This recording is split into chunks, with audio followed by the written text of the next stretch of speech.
नमस्कार, मी Gauri Baker Mumbai outlook मध्ये तुमच्या सर्वांचं स्वागत करते।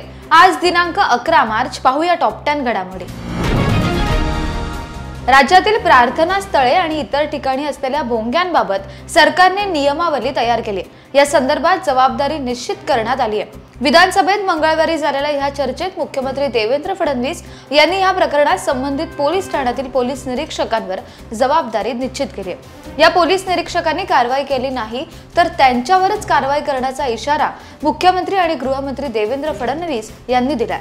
त्यामुळे राज्यातील भोंग्यांबाबत असलेली नियमावली आता लागू होईल अशी अपेक्षा व्यक्त केली जाते। मस्साजोग गावचे सरपंच संतोष देशमुख यांच्या निर्घृण हत्येनंतर मराठवाड्यातील सामाजिक राजकीय हे समीकरण बदलली होती। त्यातील विविध पदर आणि संघर्ष उफाळला असताना सामाजिक कार्यकर्त्या अंजली दमानिया यांनी एक मोठी मागणी केली। बदलत्या मराठवाड्याला संदर्भ देत त्यांनी मुंडेंविरोधात स्ट्रॉंग मुंडे देण्याची मागणी आता केली आहे। मराठवाड्याला आता खूप स्ट्रॉंग व्यक्ती देण्याची गरज आहे। कोणाचेही न ऐकणारा असा व्यक्ती हवा आहे।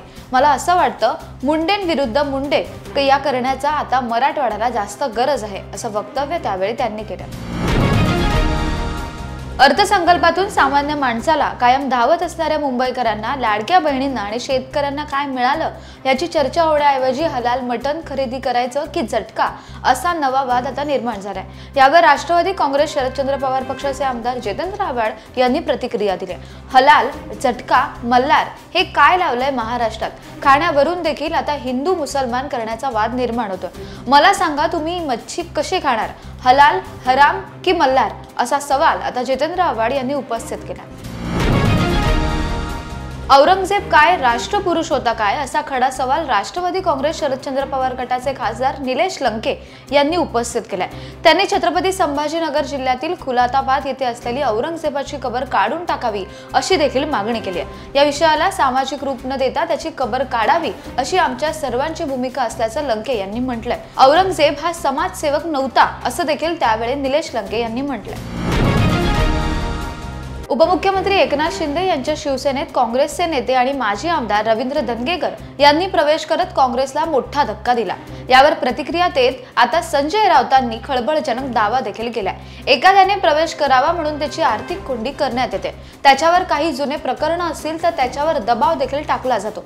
ही एक सिस्टीम पक्षांतराच्या मागे लागलेली आहे। प्रतिमा धनगेकर यांच्यावर अटकेची टांगती तलवार निर्माण झाली असा खळबळजनक दावा आता राऊतांनी केलाय। इतिहासकार इंद्रजित सावंत यांना फोन करून छत्रपती शिवाजी महाराज आणि छत्रपती संभाजी महाराज यांच्याबद्दल आक्षेपार्ह वक्तव्य करणाऱ्या प्रशांत कोरटकरला कोल्हापूर सत्र न्यायालयाने अटकपूर्व अंतरिम जामीन हा दिला होता। या जामिनाची मुदत आज संपत असून कोल्हापूर न्यायालयात या प्रकरणी सुनावणी देखील पार पडली। मात्र या जामिनाविरोधात राज्य सरकारने उच्च न्यायालयात धाव घेतली होती। यावर आज सुनावणी पार पडली असून राज्य सरकारची बाजू ऐकून निर्णय घ्यावा असे निर्देश कोल्हापूर सत्र न्यायालयाला आता दिले आहेत। गेल्या वर्षी विधानसभा निवडणूक तोंडावर असल्याने सध्याच्या सत्ताधाऱ्यांनी अर्थसंकल्पात हात एकदम सैल सोडला होता। त्या सैल हातांच्या ओंजळीत भरभरून मतं मिळाली, त्यांचा कार्यभाग साध्य झाला आणि मग सत्तेत बसल्यानंतरच्या पहिल्या अर्थसंकल्पात या मंडळींनी हातच वर केले। कोणाच्या पदरात काहीच टाकलं नाहीये हे अपेक्षितच होतं। पहिल्याच अर्थसंकल्पात आपला खरा चेहरा या सरकारने दाखवलाय अशी घणाघाती टीका आता शिवसेना उद्धव बाळासाहेब ठाकरे गटाचे प्रमुख उद्धव ठाकरे यांनी केली आहे। राज्याचा अर्थसंकल्प काल सादर करण्यात आला। सरकार बजेटमध्ये लाडक्या बहिणींना 2100 रुपये देण्याची घोषणा करेल असं सांगितलं जात होतं, पण सरकारने कोणतीही तरतूद केली नाहीये। त्यामुळे लाडक्या बहिणींचा हिरमोड झाला असून या मुद्द्यावरून आता मनोज जरांगे पाटील यांनी सरकारला चांगलंच धारेवर धरलंय। सरकार आता भागलंय, त्यामुळेच लाडक्या बहिणींसाठी बजेटमध्ये काहीच दिलेलं नाहीये। उलट लाडक्या बहिणींना अपात्रतेच्या नावाखाली या योजनेतूनच काढलं जात आहे अशी टीका मनोज जरांगे पाटील यांनी केली आहे। कर्णधार रोहित शर्माने टीम इंडियाच्या चाहत्यांना दिलेला शब्द पाळलाय। चॅम्पियन्स ट्रॉफी जिंकण्यासाठी पुरेपूर प्रयत्न करू असं त्यांनी सांगितलं होतं।